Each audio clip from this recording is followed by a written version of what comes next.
Hello, you're listening to SteamLUG Cast, Season 2, Episode 23.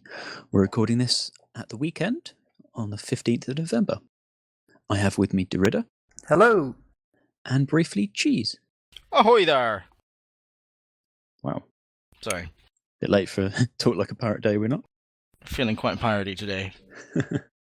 So, Derrida, what have you been playing?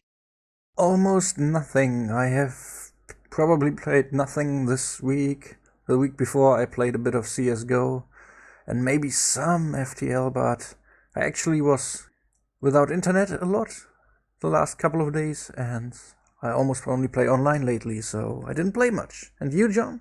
The same case, actually. I had a bit of an internet outage. My phone cable got damaged in the storms around here. So I've been playing some Borderlands 2 offline. And Steam handily tells me that before I was offline, I played 29 hours of CSGO in the last fortnight. Wow. It's probably unhealthy for me. Maybe you get good finally. No, it's not going to happen. Nice. It's okay. I fully understand my reflexes are a little treacly, and my aiming's fairly bad. But I think that's just mouse related. Can I actually ask, do you have overland phone lines in the UK a lot? Yes, we do. Can I laugh at your backwards nation? Can I do that? I would accept that, apart from I'm in a rural area, and it's also a historical area, so they don't actually like digging up the road for that sort of stuff. Okay, that is accepted.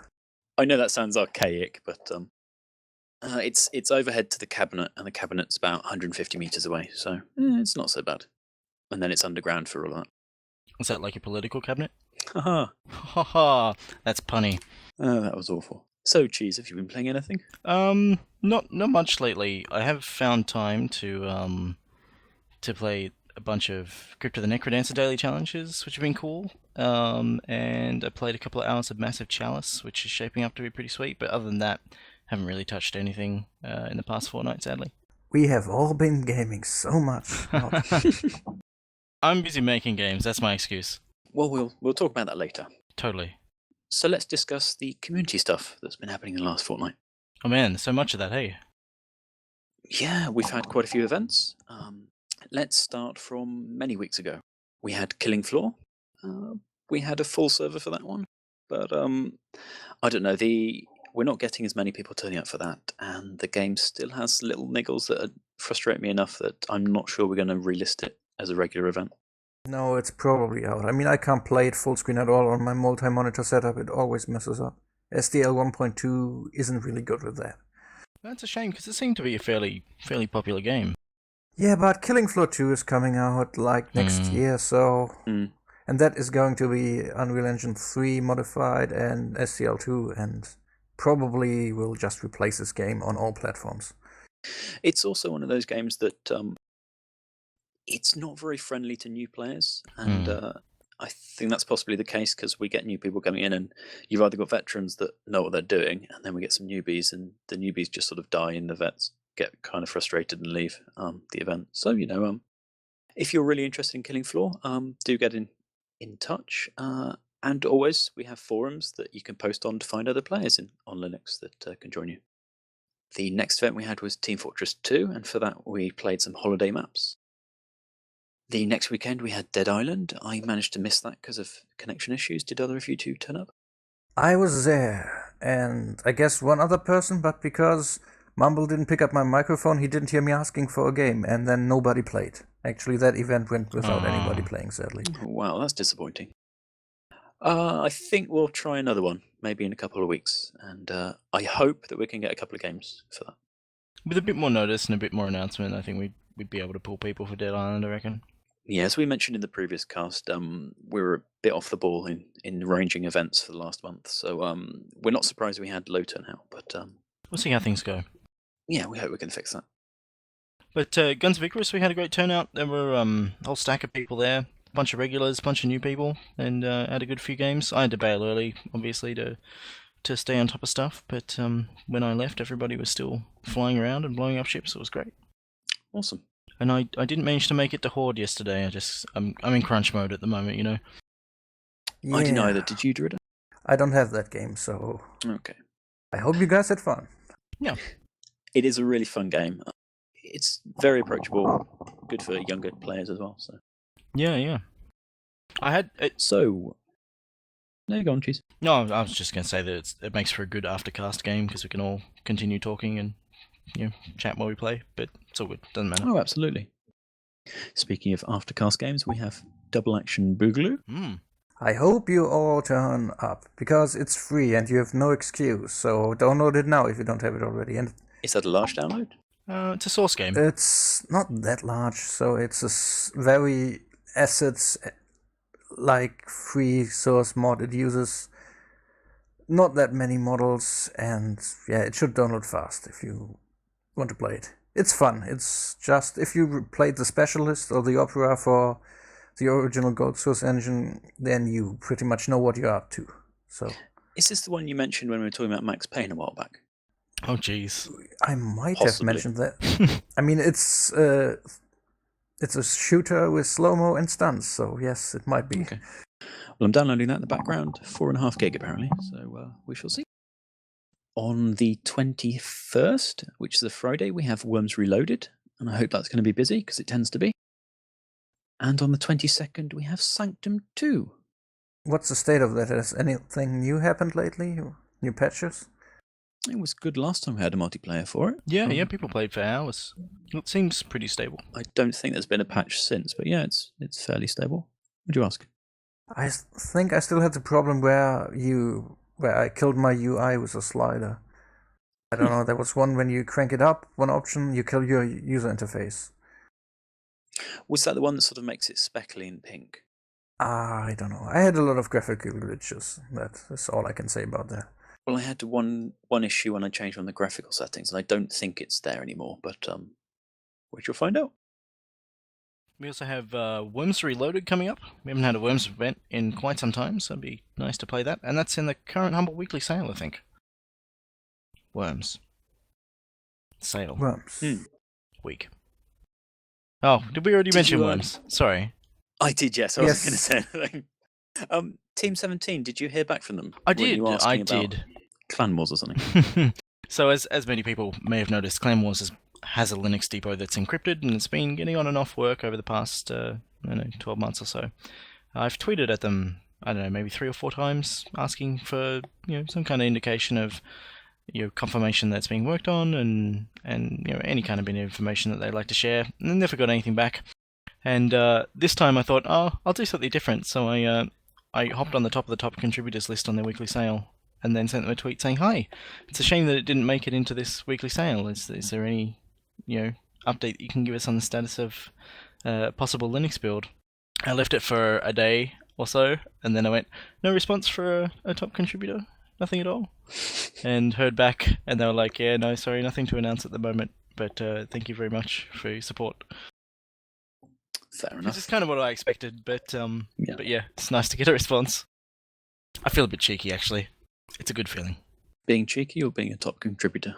Oh, being cheeky, There are like Well, five I'm glad five Linux games in that, are there? There's quite a few, wasn't there? Yeah, I think I Light didn't count. It was Man, we haven't done a cast in ages. I'm like not used to talking. Yeah. I know more along the lines of, this is getting way off topic, but like you get used to the amount of delay when people talk, and so you end up not talking over people so much that you're used to talking with. Oh, I see. Yeah, but it's all good. It's something you really have to get into. Yeah, it's kind of weird because I need to learn sort of how. You obviously have a thing in your speech where it sort of sounds like you're just about to end, so that I know that I can talk over you. Yeah. But it isn't fault-proof because we still talk over each other. Look at that tangent! It goes to the stars! It does. Go on, Derrida, lead this next thing. Where were we even? We're starting on the Nuclear Dawn Battle Society.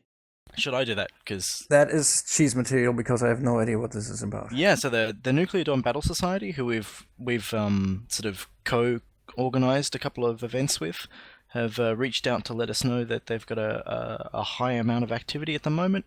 They want to reach out and let everybody know that Linux users are very welcome. They've got room for 150 people on the servers right now, and last time I heard that was sort of half to 3/4 full. So if anybody's keen to get into the game this weekend and next weekend, are probably going to be really good opportunities. That is a very dedicated community at keeping this game alive. Yeah, I love it. It's awesome. These guys are like totally into it. It really is. It is just such a shame that it's going to remain a small community with how hard it is to get into that game, and I've said before about the mechanics. It's you wait a long time waiting for someone to be captain, and then it's fairly easy to win the game if you've got a really skilled commander, as they call it, or whatever. But yeah, I guess I'll install that.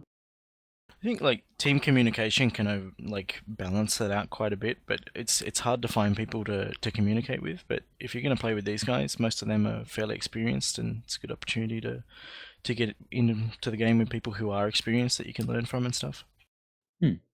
Sounds a lot like Natural Selection 2, where you also get grind to find dust by the pros if you don't know what you're doing and your commander's bad. Exactly, yeah. I think the difference with Natural Selection 2 is that the learning that you have as a Marine isn't really of any value to you when you're playing as an alien, so you got like twice as much to keep in your head. Whereas with Nuclear Dawn, they're more even, and so anything you can do on one side, you can pretty much do on the other. I guess that makes sense, yeah. But you also always learn for the other side, because if you play as a Marine and then play an alien, you know how Marines behave, what their limitations are, and you can better play your alien when you know that. Yeah.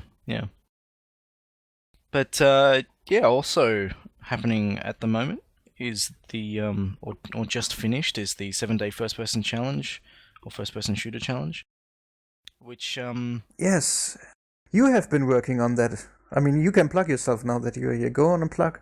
That's what I was doing. So yeah, I this is my third year participating, and in addition to encouraging a few people within the SteamLUG community to get together and do a SteamLUG game, I've been working on my own thing as well, which is a first-person text adventure that I'm hoping to have a playable build for within the next 8 hours. Good luck with that.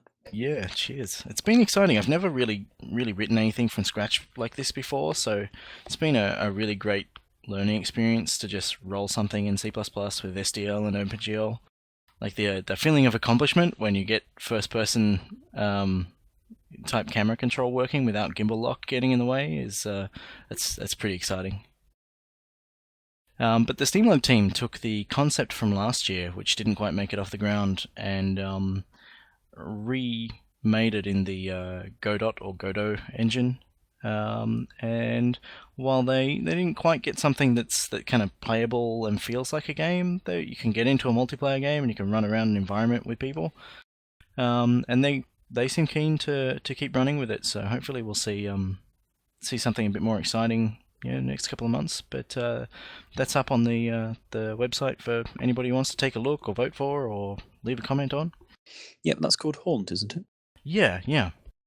So the idea is that it's this sort of asymmetric multiplayer game where it's like 4v1 or something, and one player is a ghost and they can move fairly quickly and they're invisible, and if they touch one of the people on the other team, they'll die instantly. But if somebody on the other team they're all equipped with like lanterns that will slow people down, slow the ghost down.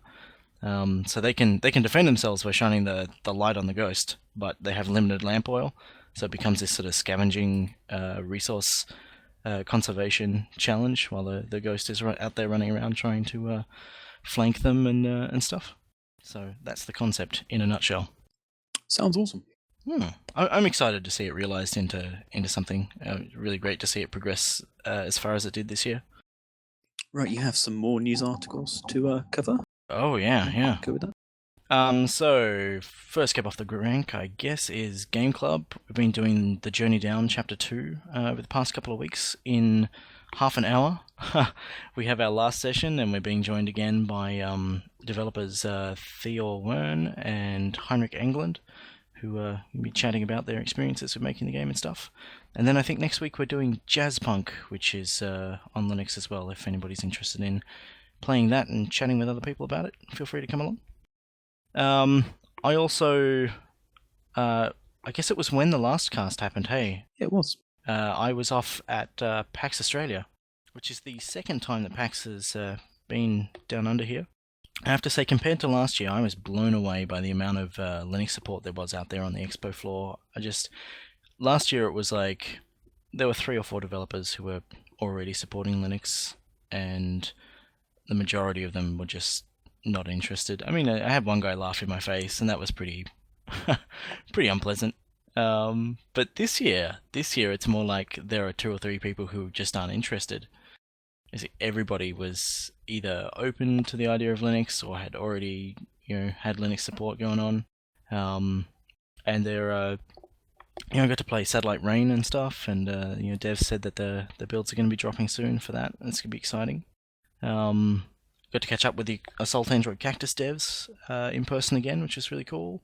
I get to catch up with some of the Particulars devs. They're launching on November the 21st, I think it is, which is neat little, I don't know how to describe it. You control an elementary particle and interact with other elementary particles, but it's got this narrative focus rather than a physics focus, so yeah, it's interesting. And I had a chat with the Square Heroes devs. They just launched Linux support on Desura and have a Steam Greenlight campaign running at the moment that they're hoping to have some success with.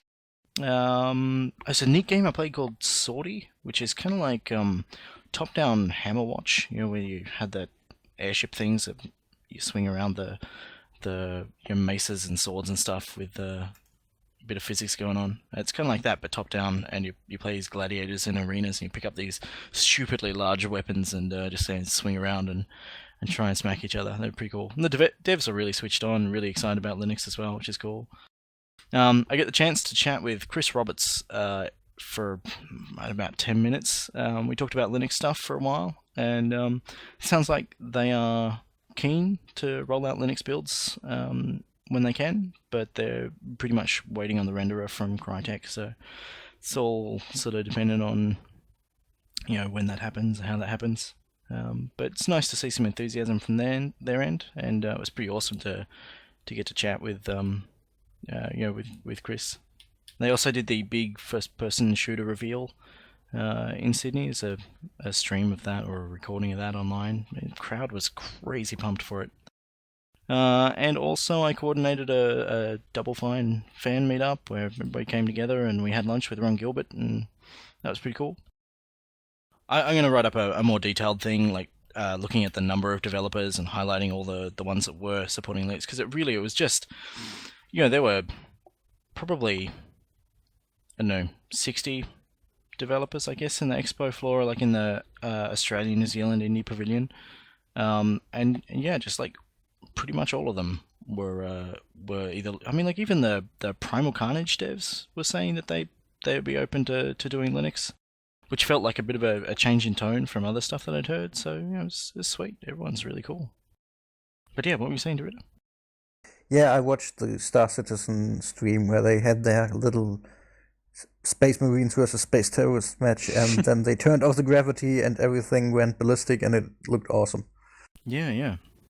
It's got a very different feel to it to most first-person shooters, and they talk about that being a result of the animation-driven system, which pretty much means that instead of shooting out of the player's eyes, things come out of wherever the gun is at that point in the animation. So it's all about controlling your own movements and trying to get that level of realism there. I don't know how well it's going to work, but it certainly sounds like an approach that will give it a fairly unique feel.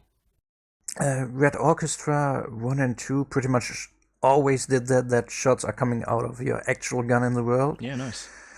And that actually, from my experience, works really nice. It isn't too different, because that's actually what you would expect. I mean, you don't even know that when you're playing Counter-Strike that you are shooting out of your forehead with hit scans. You wouldn't expect that. Why would you? It's silly. Very silly.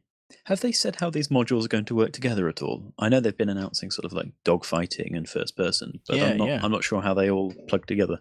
So they announced a bit of a timeline. They're going to launch first person mode in some kind of beta, I think early next year, and Arena Commander is meant to go 1.0 at around the same time, I think.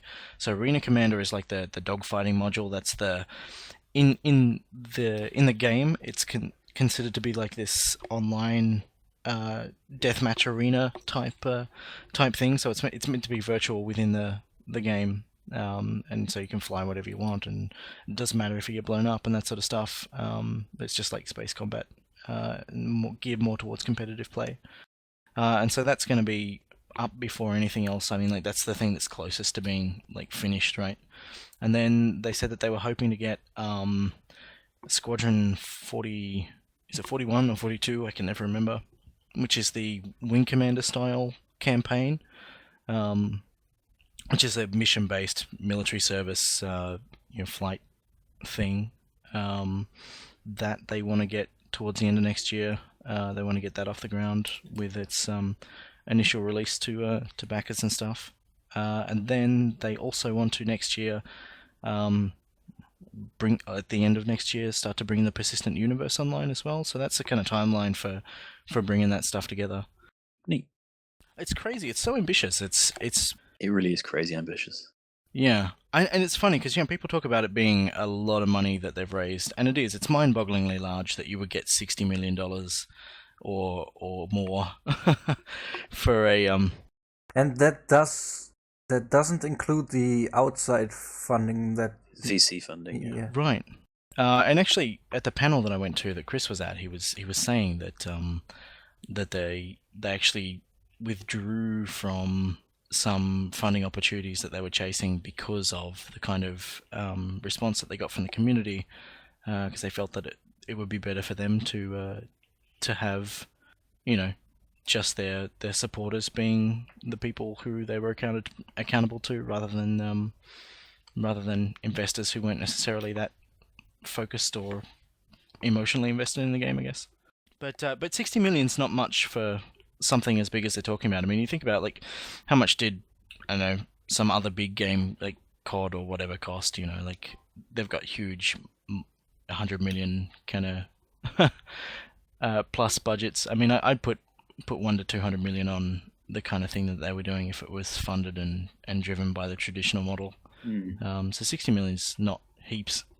Yeah, but you have to also consider the marketing budget that they are simply not using. You don't see entire buses plastered in in Star Citizen advertisements, while you see them for Call of Duty all the time. Yeah, it's true. And I have ad rolls in movie theaters, so there's a lot of money just being wasted for that. But then again, Star Citizen or Robert Space Industries or Cloud Imperium Gaming, I can't tell the difference between the real companies and the in-fiction companies that they present. But they also ran their like reality TV show thing about getting community members to design spaceships and stuff. So they're doing like crazy extravagant stuff as well. Give me Linux binaries and you can have my money. Yeah, well, I really hope that eventuates soon. I mean, like, it feels like Crytek have been really silent on that front. Crytek have probably been fairly silent on a lot of fronts at the moment. Crytek... Yes. Yeah, have been in a bit of trouble lately, so the Linux binaries might not be their biggest concern right about now. Yeah. You have to wonder how much Star Citizen has been able to fund Crytek to do stuff, or I don't know. Or whether it's just basically a license purchase or something. It's really hard to know. I mean, like, obviously, I don't know what their relationship with other developers is like, but Star Citizen is obviously a very long view project. Their targets are computers that will be available at the end of next year, kind of thing. And so, to be 2 or 3 years ahead in terms of, or 5 to 10 years ahead, I guess, in terms of like the ideal stuff that they're targeting. I mean, they could be having some kind of future-oriented arrangement with Crytek. It's hard to know.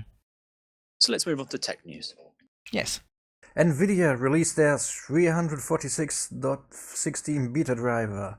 It brings a lot of new features like hardware encoding for some proprietary codecs, hardware accelerated VP8 decoding on some devices, and should increase performance for frame buffer objects. But most importantly, it fixes some rendering corruptions, which NVIDIA users are pretty well aware of that use newer drivers. Yay. It seems like if you had these rendering corruptions in Firefox and LibreOffice on composited desktops, you should be doing okay now.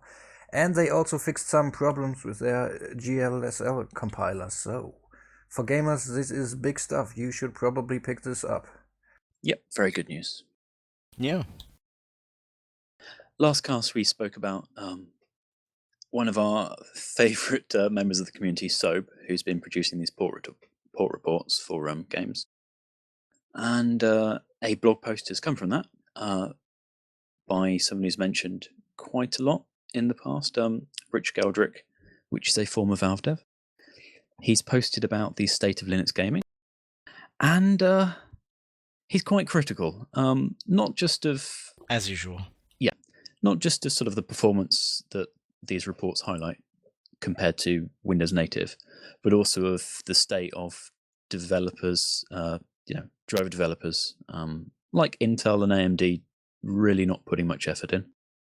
And he also seems pretty bitter about Valve developer performance and, what they decide to work on. Can I read the quote? Sure.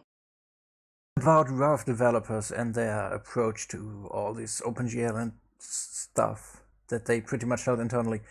Hey, this is just a thought, but maybe Valve developers could stop locally optimizing for their bonuses by endlessly tweaking and debugging various half-broken dysfunctional code bases and instead do more to educate developers on how to do this sort of work correctly.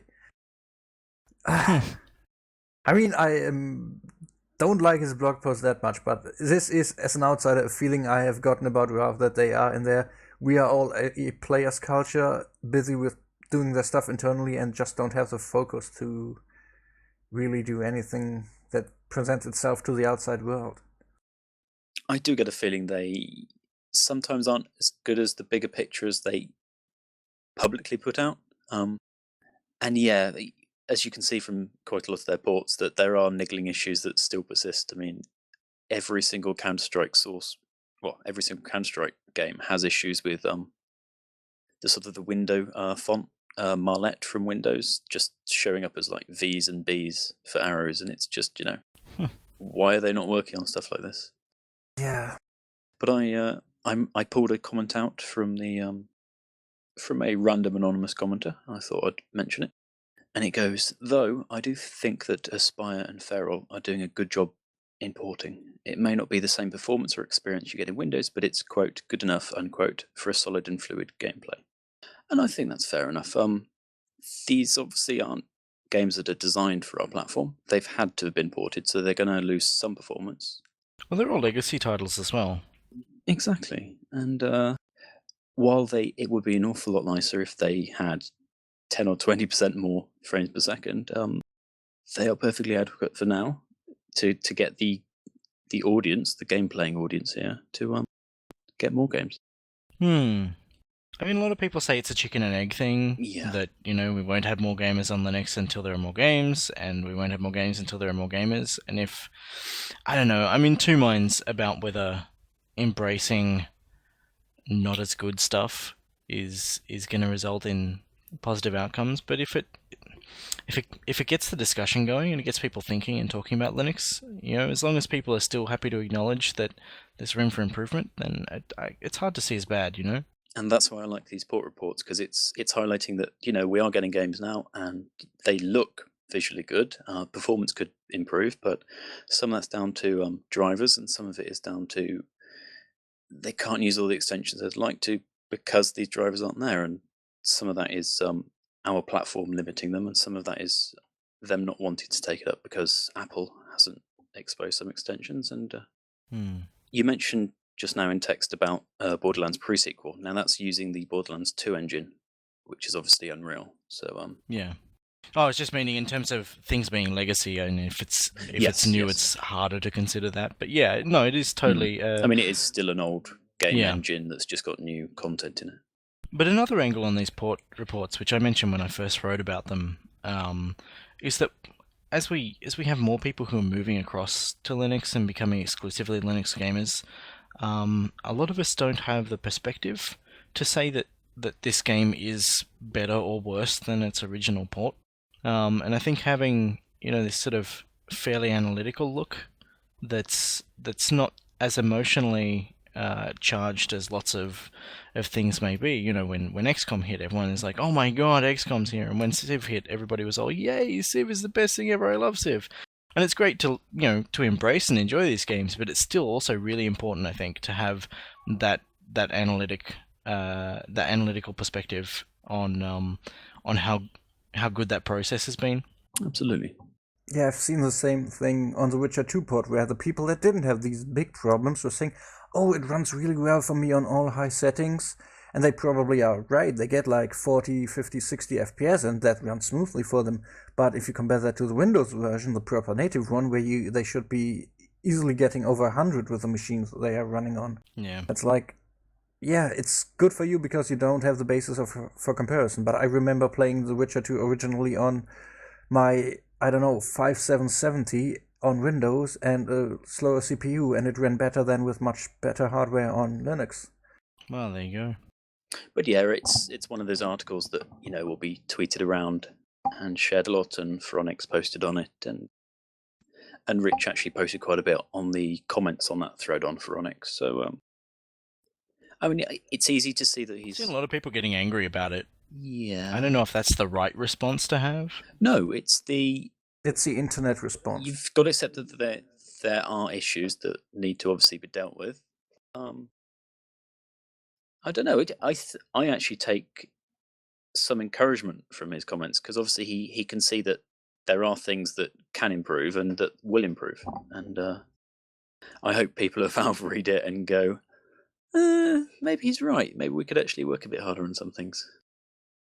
Well, but we are also omitting another big point he has made about SteamOS, just what exactly is happening there, and he pointed out a Slashdot comment where somebody said SteamOS is basically done. That's just an opinion of a guy on Slashdot, but he said it was supposed to be the knife at Microsoft's throat to not lock down their system, to get that Metro thing sorted out, and now it has succeeded when we look at the rollback of all the stupid Microsoft ideas that is Windows 10, and now it can just die in grace. That was the Slashdot commenter's idea, and it doesn't seem completely implausible. I wouldn't be surprised if that turned out to be true, but let's hope it is not that. Let's hope they are still going ahead. To me, like, they have the knife at their throat, but might as well slash a bit just in case. If we look at Valve's movements over, the entirety of their history, they're nothing if unpredictable. They've had plenty of false starts on things that they've seemed interested in doing that never eventuated, and likewise, there've been things that looked like they weren't going to happen, or have been quite a surprise that they happened. It's really hard to know where things are going. I think it's easy to see how that comment has some truth in it, because the Alienware Alpha ships with a Windows that's got a custom Alienware front end that loads straight into, Steam's big picture mode. Is that the one that they originally had badged as a Steam machine and then didn't? Well, it's still badged as a Steam machine, and they say that when SteamOS is out, you'll just be able to pop in a disk and it'll, upgrade the system to SteamOS. It is never actually mentioned as a Steam machine with these exact words, so they are not really... They did move back from that wording. Yeah, they are writing on the form factor and the expectation of the Steam machines, but they are not just wholeheartedly capturing that marketing phrase to put something out that isn't actually what a Steam machine is supposed to be. I do have to wonder, Valve did announce a whole load of partners at the end of last year, was it? Or was it? No, it was nearer the summer. Was it February? Yeah. And we've seen pretty much nothing from all of them. I mean, people like Scan, they've not done anything publicly since Valve mentioned them. I wouldn't be surprised if by February we weren't seeing something more concrete. I have heard some things that might be related, but I don't even know. I'm not saying anything because I'm under NDA, but I don't know exactly. But that would not surprise me if we saw something in February with the things I've heard. Do you mean something like another Dev Days, an announcement from that, or just a possible hardware reveal or something? No, just some other stuff. I'm not really going to tell much more because this is as solid as it gets. It's not really concrete. It's not official. I'm not even sure, but this is just my conclusions from stuff I've heard recently. Fair enough. So, on that note, moving on to general gaming news, Frozen Byte have released the Trine Enchanted Edition Linux beta yesterday, I think it was. I have not tried it yet. Me neither. Does that add online co-op like in Trine 2? I think it's meant to. I haven't tried it long enough to check. does. And they also mention it's cross-platform as well, or it should be, so yay. Then we should probably set it up for an event next month and find out. But it is still a beta, so maybe we should give them some time to iron out some of the niggles. We'll wait until we Yeah. can have a look and see what state it's in. I'm not sure, they're not talking about what kind of time frame the beta is going to have, but they seem pretty happy to have it out in Linux users' hands and keen to get feedback. So, if you've got any experiences to share, any bugs that you've spotted, definitely let them know about it. Yeah, I mean, we have played early access games in the past, and they are alpha if you are perfectly accurate about this sometimes. So if the beta is stable enough, we should just schedule an event. Okay. A free-to-play game, War Thunder, which is a tank and airplane combat game set in World War II, is now out on Linux. I have no experience of this. Yeah, me neither. That was never kind of my boat. I more like infantry combat in that time period. But you can download it from their own site, which might not be the best idea because the installer seems to be a bit archaic. And you can also download it on Steam now, even though there is no icon yet. So it's free to play. If you are remotely interested, try it out and find out if you like it or not. Leszek Godlewski is no longer doing Linux ports, but Darksiders is still happening, though it is being held back by some graphical glitches. Which is interesting to see. It seemed like he just joined that company to do Linux port, and then he's out of that almost instantly after that. I'm a bit surprised. Oh, it was quite a while. I mean, he joined Nordic about a year ago. I'm not specific on the dates, but I know he's working on the Linux port, and then he was working on the OS X port, and he's just been chatting about it on Twitter, and he's announced that he's moving to the Astro Crew. Right. And if people remember that, because we've mentioned it before, they made The Vanishing of Ethan Carter, which is a beautiful first-person exploration sort of kind of horror game, but not. But that's been lauded pretty well, and they've kind of hinted they would like to bring it to Linux, but no promises. So I'm happy for him. Yeah. And he's going to be working on their next game that's coming up that they haven't even said anything about yet. Yeah. But he sounds really happy with the move. He seems really excited to be working with more creative or working on more creative endeavors than porting other people's existing games. Yeah, we have seen the same with Jorgen, who didn't want to do Linux porting like he did for Planetary Annihilation only, and wanted to also do gameplay coding. Yeah, I can totally relate to that. Human Resources was probably not going to have a Linux port, but I guess that's okay, because if you are working on games, would you really only want to do this specific niche tech coding stuff for the rest of your life? Well, that's it. We'll have to get Iculus in to talk to him about it. Yeah, I am actually hoping to reach out to him before the end of the year, see what we can organise. Okay. But yeah, I don't know. From my perspective, I'm like the least appealing thing about doing porting stuff is that you've got to deal with everybody else's messy code, and while it's nice to clean up other people's messes from time to time, surely it's got to be draining. Yeah.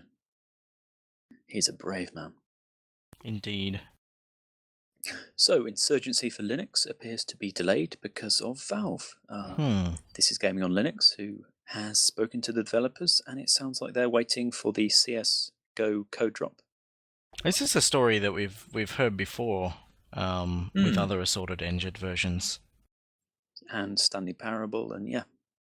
It does seem that people that build on source should be a little wary of what they're getting themselves into, because they might have to rely on Valve for fixing bugs and releasing updates, etc.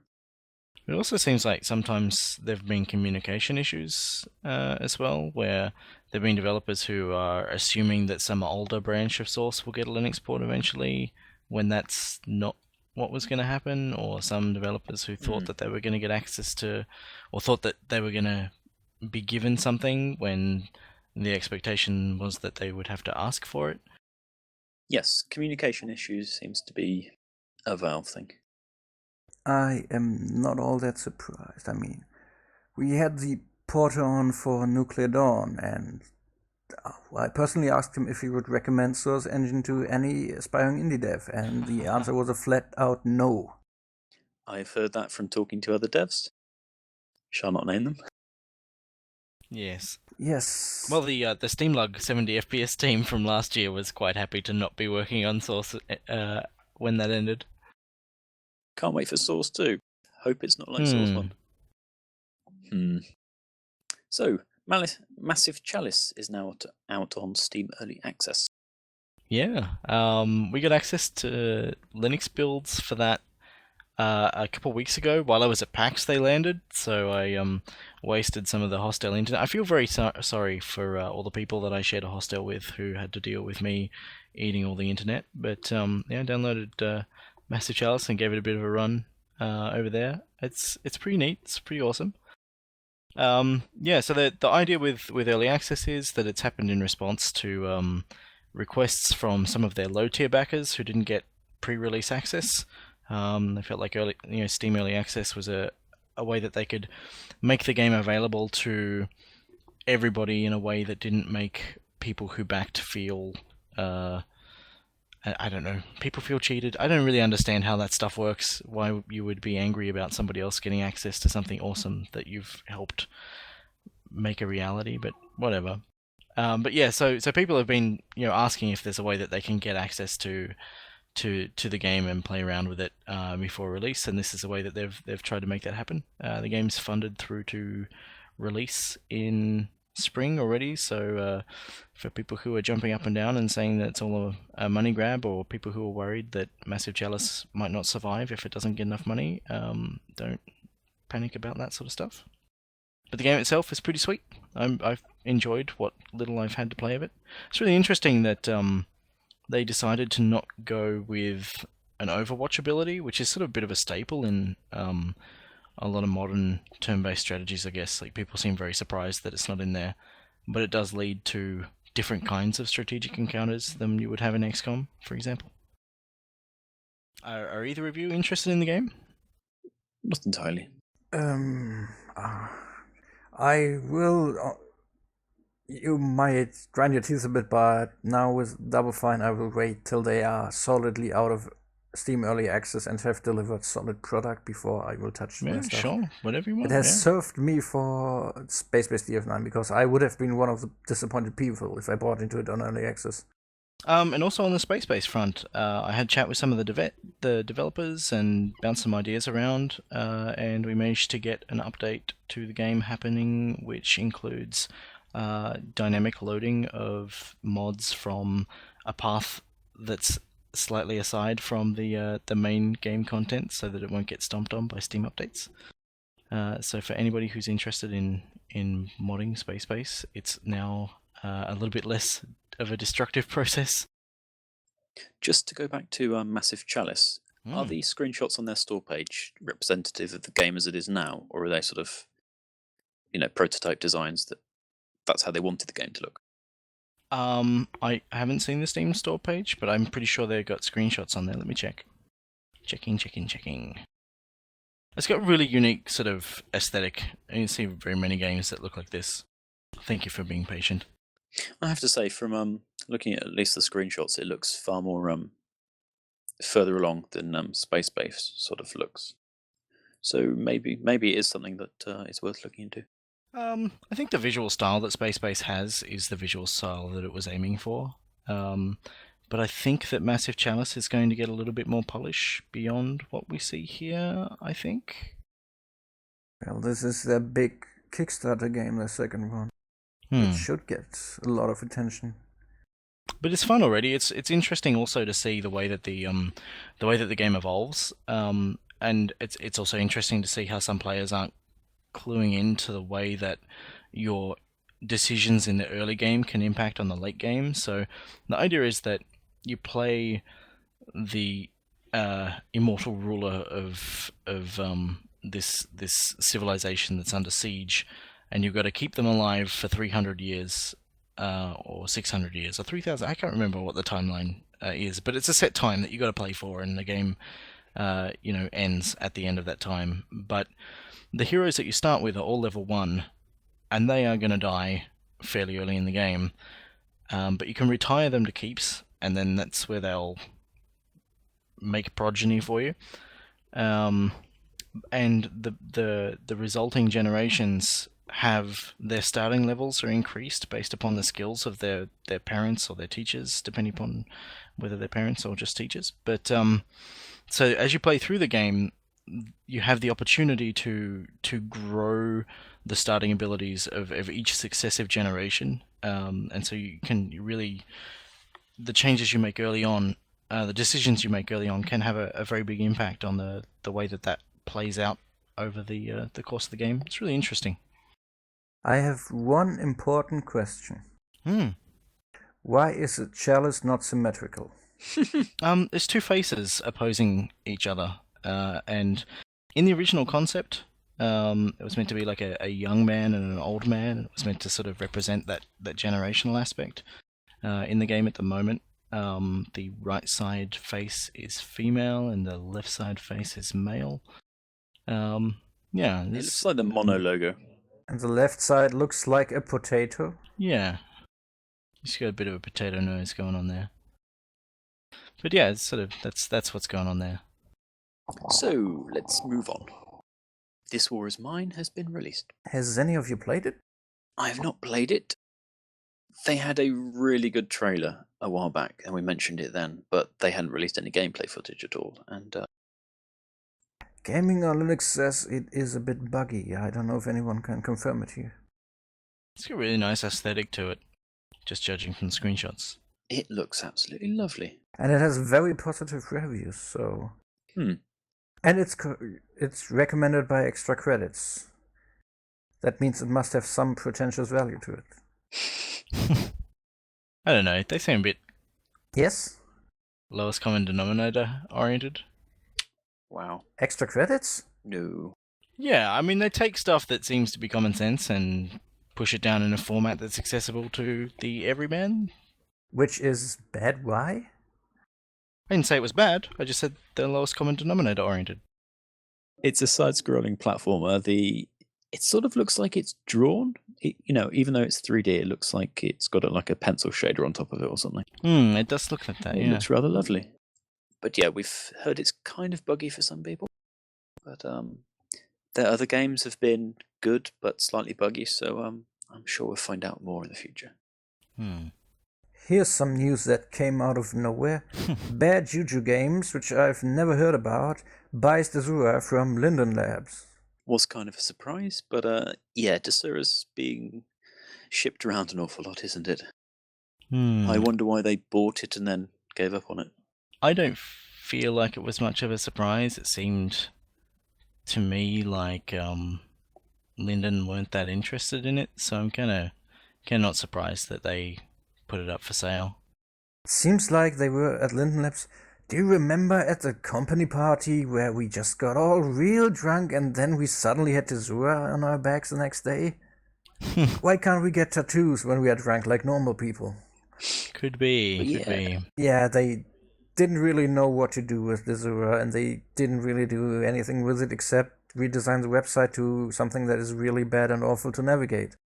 But these new guys sound they sound enthusiastic, and they sound like they're keen to give cross-platform parity some level of priority, which is nice to hear. They've been tweeting already about new games arriving on the store. They've mentioned the platforms and everything, so they seem like they're going in the right direction at the start, at least. And we'll see what they're going for in the future, I guess. Yeah. It sounds like they've had a bit of a bit of work cleaning up after the transfer. It sounds like it was not the cleanest of passovers, so it might be a little while before we see progress, like on the client front and that sort of stuff. It sounds like they've got some decisions they want to make about the back end and front end, but yeah, hopefully we'll see something exciting coming from there. I've got a fairly positive vibe from it at the moment. Which is nice. I mean, they can't really worsen the situation any more than it is. I used to put a lot of money into Desura when they were like the only game in town for continuous distribution of games on Linux, outside of the occasional Humble Bundle. You went to Desura to buy games for like a year and a half. Yep, I've got quite a few games on there that I used to play quite a bit, and I've barely touched it in the last 6 months. Yeah. Shamefully. I didn't touch it after the stuff with Lyndon got awkward.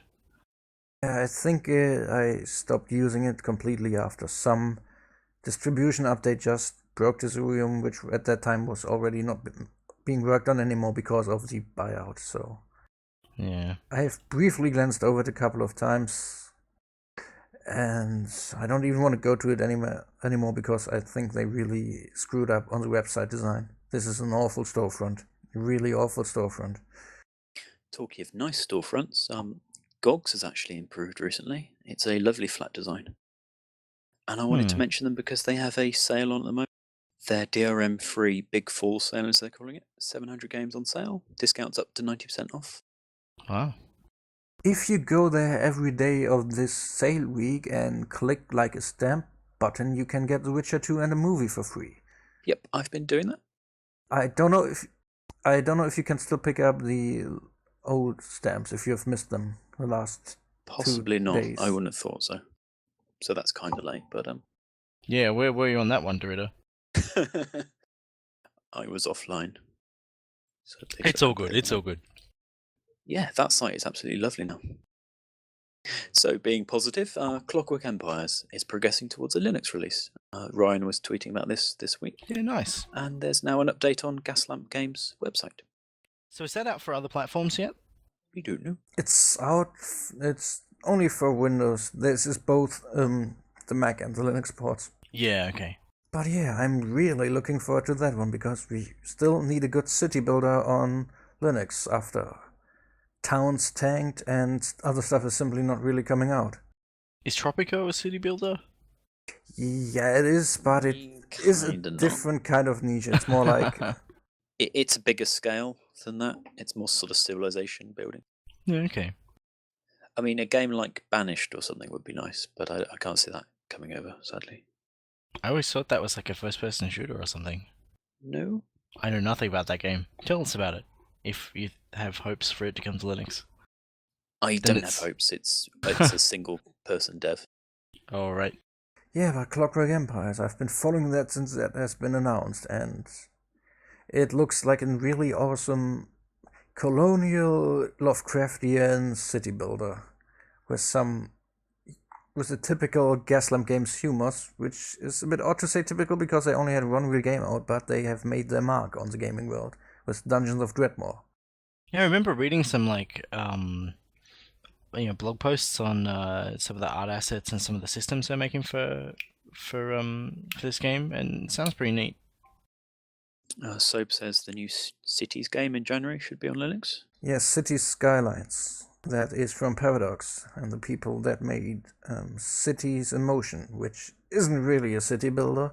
It's just like a public transport tycoon or just a transport tycoon game. But it looks like it should be becoming what people had hoped of the new SimCity. And Paradox loves us. They give us games.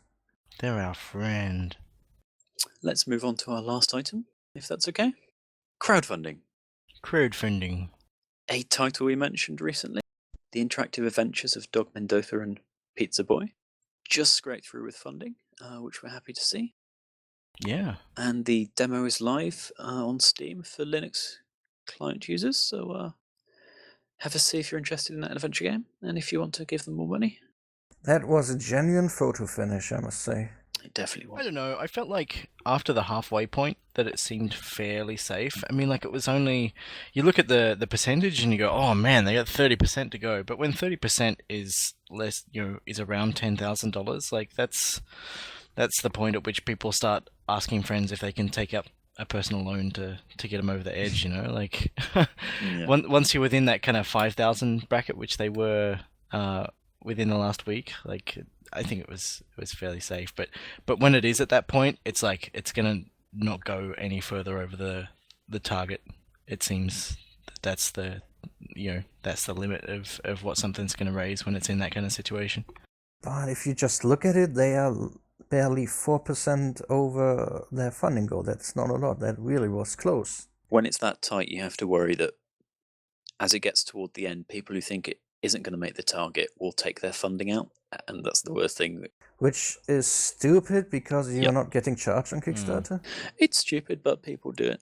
I've seen quite a few developers tweeting about their, crowdfunding just coming short because people have pulled out. It's a bit sad, really. By the same token, I mean, judging from the comments on their crowdfunding campaign, there were a lot of people who were upping their pledges in the last week to help reach the goal as well. So there's a lot of dynamics at play there. But yeah, so the developers are the people who make the Godot engine, which we mentioned earlier, which was open sourced earlier this year or late last year. I can't remember. Do you guys know? I think it might already have been last year because I've been looking at the progress on that engine for a while. And one of the developers is now hanging out in the SteamLUG IRC channel, and as I mentioned earlier, was gave the SteamLUG team a bit of help with some engine troubles during 70 FPS, and likewise some feedback from our guys helped them make some decisions with updates to the engine and stuff. So it's been a good relationship. I love that sort of thing. Yeah. And yes, they are. I mean, at least that person is a genuine Linux nerd, so Hooray! it's good to support him. Yeah. Not just those people that want our money, and they get it because they make awesome stuff, but he's one of us. He has a Unix neckbeard. I don't know if he has that. The game itself seems like it's got it's based on a graphic novel that's well established, so it's got a well-defined style and tone, and seems to have a bit of charm about it. I would say that art style is perfect for point and click. Yeah. It's kind of got a bit of a Curse of Monkey Island vibe to it with the aesthetic as well. Yes. But a little bit more, I don't know, a little bit more detailed, a bit more gritty than that was. Because most of Curse was sort of felt like it was flat shaded. Boy, would I like that game on Linux. Curse of Monkey Island? All of the Monkey Islands. I mean, more 1 and 2, but all of them. I can't remember. Were Monkey Island... That was in the recent GOG thing, right? Only Fate of Atlantis and... Sam and Max, yeah. Cripes. Yeah, Sam and Max and Indiana Jones. Yeah, Probably not going to see a classic Monkey Island on Linux because the only thing they are pushing now is the remakes, which don't work anywhere else than Windows. Yeah. Well, GOG have been, well known for packaging older versions and newer versions. X-Wing, for example, comes with the original 1993 release as well as the 1998 re-release, if you grab it on GOG. But not the 1995 release, which a lot of people say is the best one. No, there's only 2 releases that they're making available there. I don't know what the story is, but I'm very confident that if they shipped Monkey 1, that they'd also be shipping the original in ScumVM. I mean, I can't see them not. I can't see that happening just because it does have the new version has the toggle to go back to the old version in it, so they probably think, well, we don't need that support sort of stuff as well. So I don't know. I can't see that happening. They've like Another World, for example, the 15th and 20th anniversary editions don't have huge differences between them, but they still make the 15th anniversary edition available to people as a bonus. Mm. So there's precedent for that sort of thing. So it'll be interesting to see. From GOG, yeah. Disney, I can't see it. It'd be nice if we could do all this without throwing money at Disney. Mm. Well, I imagine Grim Fandango is going to be the same thing, that they wouldn't put a GOG version up until the remastering. Yeah. Which might be a sad thing, because that would be a game that I think a lot of people would buy. But I can't see them releasing the old one when they're doing the remaster that's coming up. I don't know. It might be a way to get people excited about it. It's really hard to say. Yeah, but it's the same game pretty much. So would it get people excited? Well, that is the point. Like the new remastering that they're doing, they're trying to champion that original experience as being the primary deliverable there. So, it's kind of. I really like that they're taking that approach. Sorry, I'm boring you. I think we've. No, I'm just yawning because I'm exhausted. I know that Sorry, I feeling. tried to mute that yawn as much as possible. I think we're coming to a close. We are. Yep. Does anybody have anything they want us to say? Any shout-outs? We should do shout-outs at the end of the cast. Should totally do that. Watch Desert Bus for Hope 2014. Go to desertbus.org and watch it. You were telling me something about that, but I was not really conscious at the time. Apparently you were mentioned. Hooray, why? What? No, not really you. They were just having like a complete fuss over just cheese. Like okay. cheese I see, is not your cheese. Oh, okay. I was like, I don't know what's going on. And I got my head buried in these crazy seg faults I'm getting because I was stupid and didn't initialize a SDLTTF font before trying to use it, and smashing my head against that. And Should have gone with Rust. Rust. Should have used. You should have used Godot for your project. Oh, can I? Actually, I think I have one more link to share. Wait a sec. Let me just get it. No, actually, I investigated Godot and didn't feel like it was a good fit for what I wanted to do. You're not doing that in VR anymore, are you? Yeah. A text adventure in what? Right. So I'm linking this. It's just appeared in the last couple of days. Right. How to fill it in? It is an ongoing project to create a complete professional quality game accompanied by videos that explain every single line of its source code. It's called Handmade Hero. Every weeknight at 8 p.m. PST, is that Pacific American? He's going to be Twitch streaming for 1 or 2 hours. This is Casey from Rad Game Studios. He's quite vocal on Twitter with like Jonathan Blow and Panic and some other guys, so that's how I heard about it. But he'll basically be programming in C this game from scratch every day until it's completed. And Interesting. you can fund, you can pre-order it. So it's basically a crowdfunding project, but not just that. Everyone's welcome to tune into his YouTube channel and follow along.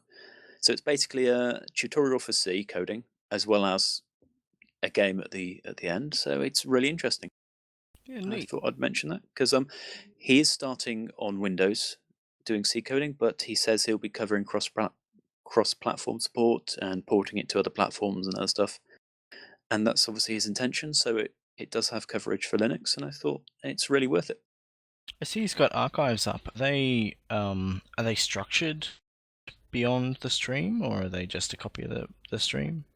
When I went to look at the Twitch archives yesterday, there weren't any up yet, so I don't know if that's just his Twitch account playing up. But I think he's just going to be dumping his Twitch stream onto YouTube for the future. So he will have some sort of, this is what I'm going to be doing tonight. But apart from that, it will be just sort of the raw stream. Yeah, okay. It looks like there's some stuff up on the YouTube page already. Have either of you been watching Jonathan Blow's streams at all? Nope. No.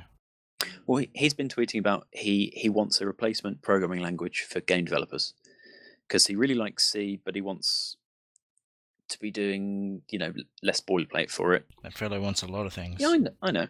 And he doesn't like C++ because of some of the coding conventions and the rest. And he just sort of thought, why don't I work on this language? So he's done a couple of streams on what he would want in a game language. And the last 2 streams he's done, he's been actually building a language from scratch. He's just really been working on a parsing engine that sort of pre-processes it into C. But it's looking kind of competent, and it's kind of fun to watch. And again, it's if you want to learn at least some C coding, you can watch along, and I'll put that in the show notes as well. Yeah. I think like beyond the programming experience of watching someone program, there are things that go into language development that you really don't get to think about or consider in other spaces. So that's like a really unique perspective to have, a rare opportunity to watch someone with the amount of experience that he has tackle that sort of problem. Exactly. Yes, he is a really smart person, but one thing I'm asking is why? It seems like it is not just why is he so smart? Sentiment that is now that is being shouted out into the world, like, oh my god, our programming languages suck for game development. No, people are really progressing and not caring about that and building tools which work well for non-programmers as well, for entry-level programmers. It seems like it's a very typical nerd problem, which XKCD has like at least one comic per month about how nerds are spending more time on solving the inefficiency issues than they would if they actually worked with the inefficient tools they have in their eyes. If you watch his talks, he covers all the reasons why he wants it. He wants it just for quality of life for himself mostly, and if if no one else beyond him uses it, he'll be absolutely fine. The thing is, in the small amount of work he's done in the past couple of weeks, he's got a full system that will compile and build a whole project, with all the dependencies and everything else, with just having no header files, mostly implicit dependencies and the rest. And he's doing it because he's fed up of the, as you say, inefficient tools, and he doesn't want to touch them anymore. And who can blame him? He can do what he wants. It's all good. No, I know. And it's worth linking just because, he's not enforcing anything on you, and it's kind of interesting to learn. Yeah, totally. Something I forgot to mention previously is New School, which is a Canadian independent game developer who has open sourced a couple of their games previously and focuses on sort of retro-styled stuff, have a crowdfunding campaign to open source their most recent game, Crystal Picnic, which ends in 5 days for the looks of things. They need another $1,200 if anybody's interested in checking that out. There's the link. Thank you. I supported their previous crowdfunding campaign to open source one of their earlier games, and that was a nice experience to have. Nice to support a developer who's actively not only open sourcing their own projects but contributing to other open source projects. So they use Allegro, and Trent Gamblin, the guy from New School, had he'd even fixed some bugs in Allegro for me that I'd encountered with Flat, that ice skating game I made a while back. So it's kind of nice guy. They make cool stuff. They do cool stuff. Worth having a look at least.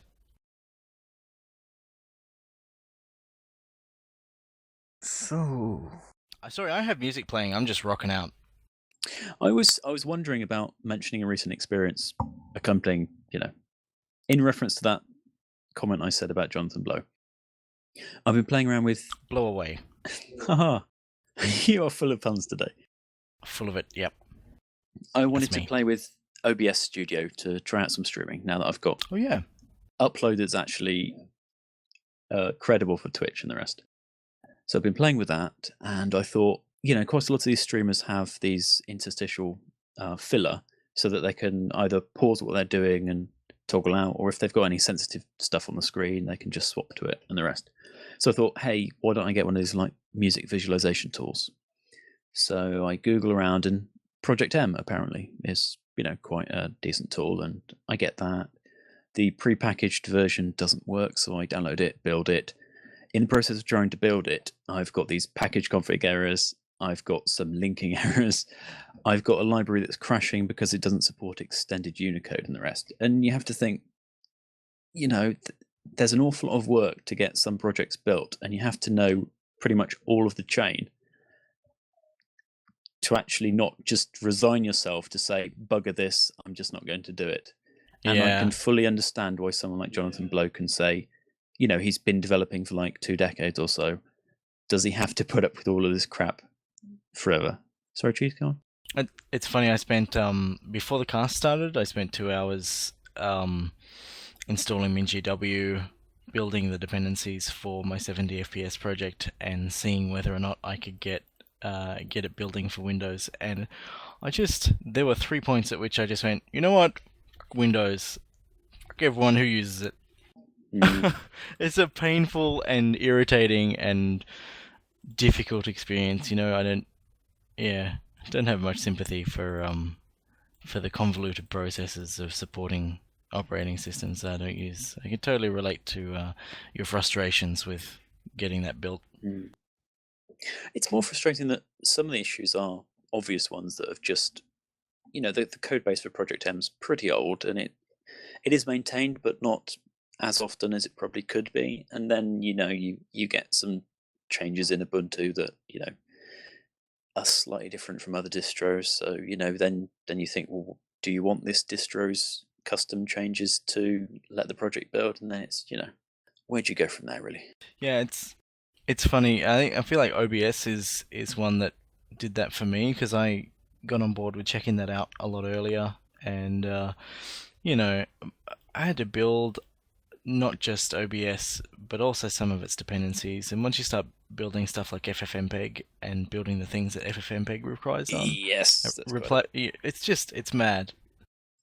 But- It's a rabbit hole that goes down. It's dependencies all the way down. But I do want to commend OBS Studio so far, even though it's missing stuff like keyboard shortcuts and some other sort of Push to talk, mumble plugins and other stuff. Yeah, push to talk would be lovely. It is pretty competent. I'm quite happy with how well it works already. Yeah. I was having. I've had nothing but good experiences once I got it running. I was trying to set it up so that I could get because it allows you to add multiple audio input streams. So you can say, listen to my desktop and listen to my microphone, so that you don't have to do some further stuff, and that works really well.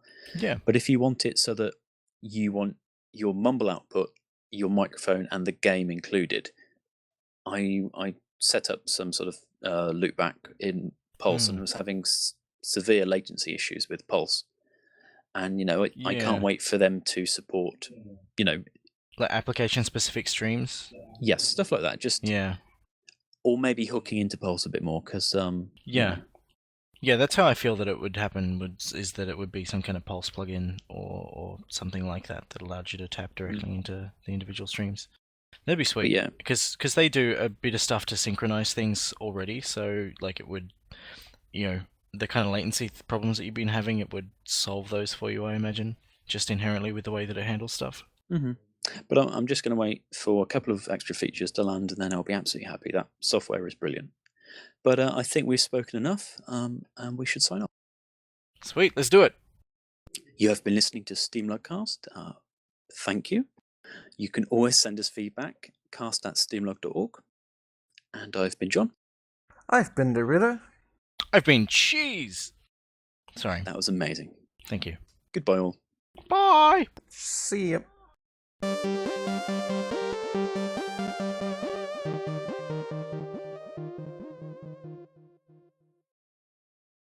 you want me to lead or what? You can lead. I'll be the man that follows.